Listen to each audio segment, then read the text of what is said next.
I've been lurking on this subject for months, reading everyone's stories about workplace justice, and I finally have one worth sharing. This happened at my previous company, Altisin Technologies, during what should have been our biggest product launch of the year. Instead, it became a $300,000 lesson in why competence matters more than charisma. Some background: I'm Yanel, and I'd been working as a senior product strategist at Altisin for 3 years. We're a mid-sized software company in Chicago that builds enterprise solutions, and I was known for being the person who kept projects on track. Not the loudest voice in the room, but the one who made sure nothing fell through the cracks.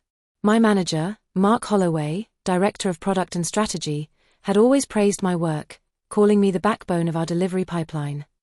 Everything changed when Vanessa Reeds joined as our new project lead.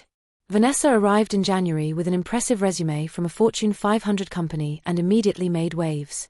She was everything I wasn't: charismatic, confident in meetings, and had a way of making executives feel like she was personally invested in their success. Within her first month, she'd been assigned to lead our biggest project of the year, the launch of Nimbus Pro, our cloud-based productivity platform targeting mid-market corporate clients. The budget was $300,000 for the full launch cycle, including development sprints, marketing, client onboarding systems, and a major industry conference debut. This wasn't just any product launch, it was going to determine our Q2 and Q3 revenue projections, and possibly our year-end bonuses. I'd been working on Nimbus Pro's strategic framework for 6 months before Vanessa arrived. I had detailed sprint timelines, stakeholder communication matrices, risk assessment protocols, and client feedback integration systems. Everything was documented in our project management software with color-coded priority levels and automated deadline tracking. I lived in spreadsheets and Gantt charts, and I was damn good at it. Vanessa's first team meeting was interesting. She walked in with a confident smile and immediately announced her vision for revolutionizing our launch methodology. She talked about synergistic approaches and paradigm shifts in project velocity. Meanwhile, I'm sitting there with 3 months of detailed planning documents, wondering if she'd actually reviewed any of the work already completed. "Yanel," she said, turning to me with what I now recognize as a practiced smile, "I know you've done some preliminary organization work, but I think we need to take a more dynamic approach. Static planning frameworks can sometimes stifle innovation." Static planning frameworks. That's what she called the system that had successfully delivered 12 consecutive projects on time and under budget. Over the next few weeks, Vanessa began what I can only describe as a systematic campaign to sideline me. It started subtly. She'd schedule quick sync meetings with key stakeholders without including me, then casually mention in larger meetings that we'd already aligned on the approach. She'd reference conversations I wasn't part of and make decisions about timelines I'd spent weeks developing. The first major red flag came when she restructured the entire project timeline without consulting the technical team. I'd spent hours with our developers mapping out realistic development sprints based on feature complexity and testing requirements. Vanessa compressed everything by 30% because she said it would create positive urgency. Miles Tran, our UX designer, pulled me aside after that meeting. "Yanel, this timeline is insane. The user interface testing alone needs 3 weeks, not the 10 days she's allocated. Are you sure this is right?" I showed him the original technical requirements document I'd created with the dev team. "No, this isn't right. But apparently, my planning is too static for our new dynamic approach." Miles looked confused. "But your documentation is the most thorough I've ever seen. Every developer I've worked with says your project specs are gold standard." That's when I realized what was happening. Vanessa wasn't just reorganizing the project, she was systematically discrediting my work to justify starting over with her own approach. The problem was, she didn't actually have a better system. She just had better presentation skills. The breaking point came during a stakeholder review meeting with Mark. I'd prepared a comprehensive status report showing our progress against original milestones, including risk factors and mitigation strategies. Vanessa interrupted my presentation halfway through. "Mark, I think we're getting lost in the weeds here. Yanel has a tendency to overcomplicate things with excessive documentation. What matters is agile execution and rapid iteration." Mark nodded thoughtfully. "Vanessa makes a good point. Sometimes too much planning can slow down actual progress." I felt my face flush. The documentation ensures we don't miss critical dependencies. For example, the client onboarding system needs to integrate with their existing HR platforms, which requires specific API configurations that. See what I mean? Vanessa interjected smoothly. We're spending more time documenting than executing. I think Yanel's brilliant with strategic thinking, but she's not naturally organized for the dynamic pace this launch requires. Not naturally organized. The woman who had never missed a deadline or delivered a project over budget was being called disorganized by someone who had been at the company for 6 weeks. Mark looked between us. Yanel, you've done great foundational work, but Vanessa has experience with enterprise-scale launches. Maybe we should let her drive the operational side while you focus on strategic oversight. Strategic oversight. Corporate speak for we're pushing you to the sidelines but making it sound like a promotion. I didn't argue. I simply said, understood. I'll transition my documentation to Vanessa and step back from day-to-day operations. What they didn't realize was that I had documented everything. Every conversation, every decision, every timeline change, every risk assessment. 3 months of meticulous planning, all time-stamped and cross-referenced. And I was about to watch someone else try to recreate it from scratch. After being pushed out of operational control, I did exactly what I'd been asked. I stepped back. But I didn't disappear entirely. I was still officially part of the team, still CC'd on email chains, still had access to our project management systems. So I watched. And I documented. Vanessa's first week flying solo was educational. She scheduled 3 client calls without preparing technical specifications. She moved the user acceptance testing phase to overlap with final development sprints. She cut the security audit from 3 weeks to 5 days because we can't let perfect be the enemy of good.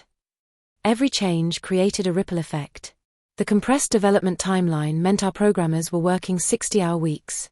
The reduced security audit window meant we'd have to pay premium rates for expedited review. The overlapping testing phases meant bugs discovered in user acceptance would require emergency fixes during what was supposed to be the stabilization period. I created a private spreadsheet tracking every deviation from the original plan, along with potential impact assessments. Call it my insurance policy. Miles started stopping by my desk regularly. Yanel, the design review process is completely broken. Vanessa keeps requesting changes without explaining how they align with user requirements. I've redesigned the dashboard interface 4 times this week. Are you documenting the change requests?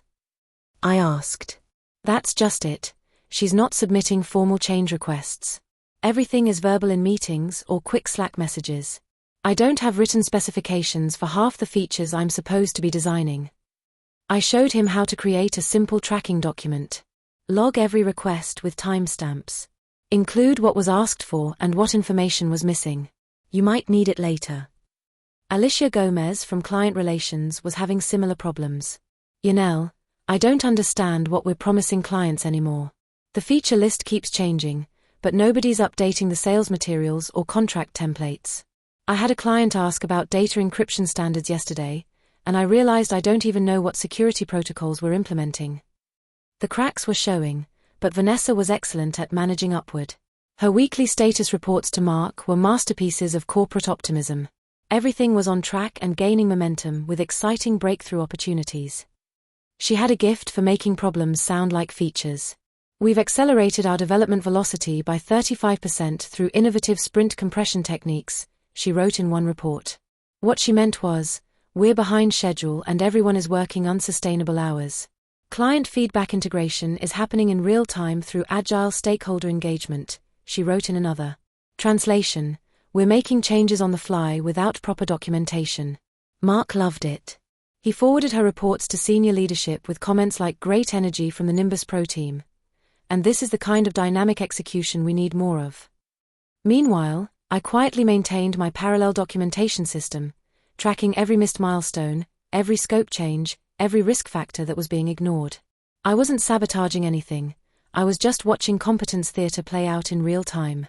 6 weeks before the scheduled launch, the warning signs were impossible to ignore if you knew what to look for. The development team was burning out. 3 junior developers had started job searching. Our lead programmer, Sarah Kim, had requested a meeting with HR about unsustainable project management practices. The budget was hemorrhaging. Vanessa's compressed timeline meant paying premium rates for everything: expedited security audits, overtime developer costs, rush printing for marketing materials, premium shipping for conference booth components. The original $300,000 budget was already at $280,000 with 6 weeks remaining. Most critically, we had no comprehensive test data. The accelerated timeline meant user acceptance testing was happening in parallel with bug fixes, security audits were incomplete, and client integration testing was scheduled for the week before launch. In project management, this is called hoping for the best. I compiled all of this into a risk assessment document that I didn't send to anyone. I just saved it in my personal files, time-stamped and detailed, like a black box record on a plane you know is going to crash. The breaking point came during a client presentation 3 weeks before launch. Vanessa was demonstrating the platform to TechFlow Industries, a potential enterprise client worth $150,000 annually. The demo crashed twice, showed incorrect data in the dashboard, and displayed an error message that literally said "Todo, fix this before launch." After the meeting, Mark pulled me aside. "Yanel, what happened in there? That was embarrassing." I chose my words carefully. The demo environment hasn't been properly configured because user acceptance testing is still in progress. In the original timeline, we had 3 weeks of dedicated demo prep after testing completion.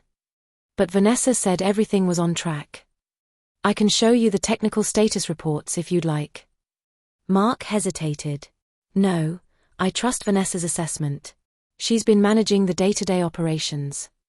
That was the moment I realized Mark wasn't going to see the problems until they became impossible to ignore. He was invested in Vanessa's success because he'd made the decision to sideline me in favor of her approach. Admitting the project was in trouble would mean admitting he'd made the wrong call. So I did what any rational person would do in that situation. I updated my resume and watched the countdown to disaster. The week before launch, chaos reached a crescendo. Our lead client, DataSync Corp., scheduled a final integration test and discovered that our API didn't support their authentication system, a requirement that had been clearly documented in my original technical specifications but somehow lost during one of Vanessa's agile pivots. Sarah Kim from the development team sent an urgent email to the entire project team, critical integration issues identified. Recommend delaying launch by 2 weeks to resolve authentication conflicts and complete security testing. Vanessa's response was swift and confident. We're too close to launch to let perfectionism derail our momentum. We can patch any minor issues post-launch. This is exactly the kind of overthinking that slows down dynamic organizations. Minor issues. Authentication failures that would prevent clients from accessing the platform were minor issues. Miles forwarded me Vanessa's latest design change request, sent at 11 p.m. the night before launch. Can we make the dashboard more intuitive? Maybe add some visual flair? The client feedback was that it looks too technical. Launch day was set for Tuesday. On Monday afternoon, I was working at my desk when Owen Briggs, our CFO, appeared looking stressed. Yanel, I need to understand something about the Nimbus Pro budget. We're showing overruns of $45,000, and I'm seeing charges I don't recognize. Premium development fees, expedited security audits, rush printing costs. What happened to the original budget planning? I pulled up my documentation. The original budget was based on a 14-week development timeline with standard vendor rates and proper scheduling buffers. The compressed timeline required premium rates across multiple vendors. Owen studied my spreadsheet. This is incredibly detailed. Do you have timeline comparisons? I showed him the original Gantt chart versus actual execution. The visual was devastating. What should have been a carefully orchestrated sequence of development phases had become a chaotic overlap of competing priorities and rushed deliverables. Why wasn't I informed about these budget impacts when the timeline changed? I was transitioned off operational responsibilities in February. Vanessa has been managing the financial tracking. Owen's expression darkened. We're having a budget review meeting tomorrow morning before the launch. I need you there with this documentation. Launch day arrived with all the energy of a controlled demolition. The budget review meeting at 8 a.m. featured Owen, Mark, Vanessa, and myself around a conference table with my documentation projected on the wall. Vanessa, Owen began, can you explain why we're $45,000 over budget with potential additional overruns? Vanessa smiled confidently. Owen, that's the cost of innovation and agile execution. We've accelerated our timeline by 30%. Which required some premium investments, but the market advantage we've gained is invaluable. Market advantage. Owen's voice was dangerously calm. Can you show me the updated budget projections and risk assessment analysis? Vanessa hesitated. I've been focused on execution rather than administrative documentation. The important thing is we're launching today and capturing first-mover advantage. Owen turned to me. Yanel, show them slide 7. My slide 7 was a comparison of original budget allocation versus actual spending, broken down by category. Development costs were 180% of projection. Marketing was 145% over. Security audits were 220% over budget due to rush fees and multiple revision cycles. And slide 12, Owen continued. Slide 12 showed the timeline comparison, original milestones versus actual delivery dates. We were behind schedule on everything except marketing launch, which had proceeded on time despite having no finished product to market. Mark finally spoke up. Vanessa, where is your project documentation? I need to see your timeline tracking and risk assessments. Mark, I've been providing you with weekly status reports. Everything has been transparently communicated. I need detailed project documentation, not status summaries. Vanessa shifted uncomfortably. I operate with a more dynamic documentation approach. Excessive paperwork slows down execution. The room fell silent. Then Owen asked the question that ended everything. So you don't have detailed budget tracking, timeline documentation, risk assessments, or contingency planning for a $300,000 product launch? I have my experience and strategic oversight. That's not what I asked. The launch presentation was scheduled for 10 a.m. with 3 major potential clients in attendance. At 9:47 a.m., Sarah Kim sent an emergency email, platform authentication system failing. Demo environment unstable. Recommend postponing presentation. Vanessa insisted we proceed. We can't let technical perfectionism derail our momentum. This is exactly why startup culture beats corporate bureaucracy. The demo crashed within the first 5 minutes. Not just a small glitch, complete system failure in front of TechFlow Industries, DataSync Corp., and Pinnacle Solutions. The dashboard displayed error messages instead of data. The user interface was broken on mobile devices. The authentication system wouldn't accept any login credentials. Our potential clients sat in uncomfortable silence as Vanessa attempted to troubleshoot live technical issues she didn't understand, making it worse with every click. After the meeting, TechFlow CTO pulled Mark aside. I'm not sure what happened here, but this doesn't feel like a finished product. We'll need to revisit our timeline for implementation. DataSync was more direct. We're withdrawing from the pilot program. The integration requirements we discussed don't appear to have been implemented. Pinnacle Solutions didn't say anything. They just left. The post-launch crisis meeting that afternoon was brutal. Owen had calculated the total cost of the failed launch, $347,000 in direct expenses plus an estimated $200,000 in lost revenue from withdrawn client commitments. Mark finally asked the question he should have asked months earlier. What would it take to fix this? I pulled up my original project documentation. Based on current platform status, we need approximately 6 weeks to resolve authentication issues, complete proper security testing, fix integration problems, and conduct comprehensive user acceptance testing. Basically, we need to properly execute the phases that were compressed or skipped. And the budget? An additional $75,000 to complete development properly, plus rebuilding client relationships. Mark looked exhausted. So we're looking at over $400,000 total cost for a launch that was originally budgeted at $300,000, and we still don't have a working product. That's correct. Vanessa finally spoke up. This is exactly the kind of analysis paralysis that kills innovation. Sometimes you have to embrace imperfection and iterate post-launch. Owen's response was sharp. We're not a venture-funded startup, Vanessa. We're a profitable company that just burned through $350,000 to deliver a product that doesn't work. The meeting ended with a plan to halt all marketing activities, rebuild the platform properly, and attempt to salvage client relationships. Vanessa was reassigned to internal process optimization, corporate speak for being moved off client-facing projects permanently. Mark asked me to stay after everyone else left. Yanel, I owe you an apology. I made a serious error in judgment. We all make mistakes, Mark. No, this was worse than a mistake. I ignored your expertise because I was impressed by Vanessa's confidence. I confused presentation skills with competence. He pulled up my original project documentation on his laptop. This is extraordinary work. Comprehensive, detailed, and apparently completely accurate in its predictions. It's just proper project management methodology. It's not just anything. This is the difference between professionalism and chaos. He closed the laptop and looked at me directly. I want to offer you the position of Head of Strategic Product Development. You'd oversee all project leads and have final approval on timeline and budget decisions. The promotion came with a 40% salary increase and direct reporting to Owen instead of Mark. More importantly, it came with authority to prevent exactly this kind of disaster from happening again. Vanessa lasted another 3 months at the company before finding a position at a startup where dynamic execution approaches were more valued than measurable results. Miles told me she listed the Nimbus Pro launch as a successful enterprise product delivery on her LinkedIn profile.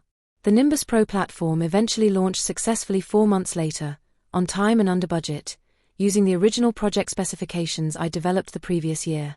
It exceeded revenue projections by 23% and became our most profitable product line. But the real victory wasn't the successful relaunch, it was the conversation I had with Mark 6 months later during my performance review. Yanel, I've been thinking about what went wrong with the original launch. I realized I was measuring the wrong things. I was impressed by confidence and charisma instead of competence and preparation. It's an easy mistake to make. Some people are naturally good at managing upward. The difference is that your competence was quiet. You didn't sell your expertise. You just executed it. Vanessa sold her expertise constantly, but when it came time to deliver, there was nothing behind the presentation. He pulled up a chart showing our project success rates since I'd taken over strategic oversight. On-time delivery, 100%. Budget performance, average of 8% under budget. Client satisfaction scores, highest in company history. This is what competence looks like when it's properly supported, he said. I learned something important about leadership from this whole experience. My job isn't to be impressed by people. My job is to recognize and amplify actual results. I still work at Altisin, now as VP of Product Strategy. We've implemented new project governance protocols that require comprehensive documentation, independent timeline review, and cross-functional approval for major project changes. No one person can unilaterally compress timelines or modify budgets without documented impact analysis. Vanessa taught me something valuable, though she probably didn't mean to. Confidence without competence is dangerous, but competence without confidence is invisible. The ideal is competence with quiet confidence, letting your work speak for itself while ensuring the right people can hear it clearly. I occasionally get messages on LinkedIn from people at Vanessa's new companies asking about her references. I always decline to comment, but I did create a simple framework I share with other project managers: document everything. Trust but verify. And remember that the most dangerous person in any organization is someone who mistakes presentation skills for problem-solving ability. The Nimbus Pro disaster cost our company over $400,000 and nearly destroyed our relationships with 3 major clients. But it also taught our entire leadership team to distinguish between people who talk about results and people who actually deliver them. Sometimes the most satisfying revenge is simply stepping back and letting competence speak for itself. Especially when you've documented everything and can prove exactly when and why things went wrong. Vanessa was right about one thing, though. Static planning frameworks don't stifle innovation. They prevent disasters. And sometimes, that's exactly what you need.